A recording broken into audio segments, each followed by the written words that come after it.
দেশের সবশেষ রাজনৈতিক পরিস্থিতি ও হেফাজতে ইসলামের কর্মসূচি প্রসঙ্গে বিএনপির সংবাদ সম্মেলনের প্রতিক্রিয়া জানাতে ডাকা সংবাদ সম্মেলনে মাহবুবুল আলম হানিফ দাবি করেন, কোনো ধরনের হতাহতের ঘটনা ছাড়াই হেফাজতে ইসলামের নেতাকর্মীদের শাপলা চত্বর থেকে সরিয়ে দিয়েছে আইন শৃঙ্খলা রক্ষাকারী বাহিনী।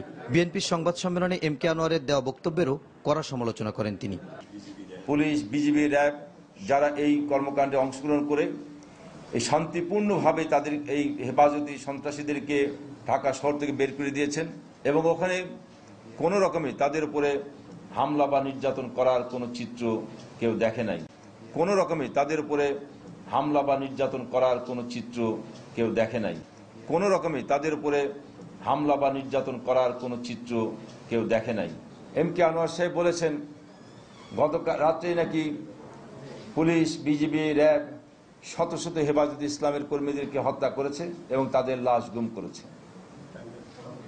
আমরা অবাক হয়ে যাই, একজন বয়োজ্যেষ্ঠ ব্যক্তি, রাজনীতিবিদ হিসেবে যিনি পরিচিত, তিনি কিভাবে এই ধরনের নির্লজ্জ মিথ্যাচার জাতির সামনে করতে পারে সেটা আমরা বুঝতে পারি না। সেই সাথে হেফাজতে ইসলামকে প্রতিহত করতে দলের নেতাকর্মীদের পাশাপাশি গোটা জাতিকে ঐক্যবদ্ধ প্রতিরোধ গড়ে তোলার আহ্বান জানান হানিফ।